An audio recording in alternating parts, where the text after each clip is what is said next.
thoracic spine controlled articular rotation. So your thoracic spine is from about here up, the base of your rib cage up. We're going to take it through its absolute full range of motion so your spine and your back can start feeling better.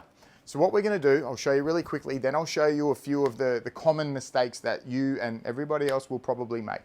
So the first thing that we're going to do is going to flex our spine. So make sure from here down, everything stays still. The only thing that's moving here is our spine. So we get a bit of a cuddle, get a bit of a flex on, then we're going to rotate as far as I can this way while I keep the flexion and rotation.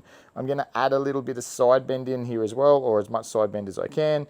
Then I'm going to lose that flexion as I'm going to slowly come around all the way through to extension. I'm going to keep rotating around, get the side bend, get that rotation this side, then get that side bend, come around into flexion, which is the starting point. So I'm halfway now. I'm going to keep coming back now the other way. So I've got that flexion and rotation, add some side bend, come around to extension. Oh yeah, that feels good. Come around and done. So a couple common mistakes is, one, when you flex, rather than flexing through all of your vertebrae, which is what I want you to do, you'll just sort of lean forward at the hips. That's not flexing the spine, that's just flexing at the hip. So think about trying to get all of the vertebrae moving.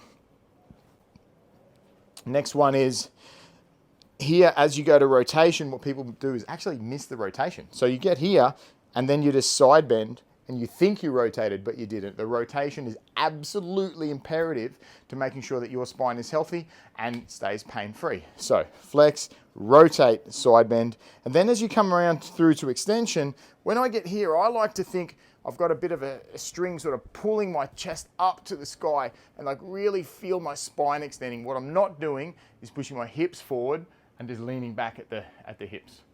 So anyway, there's your spine cars, just 2 each way. Remember, nice, slow, controlled, feeling all the tissue, as big a range of motion as you can. Just think 1 mile or 1 kilometre an hour, depending on if you're Australian or if you're American and you don't understand metric, because apparently that's too hard for you Americans. Anyway, enjoy.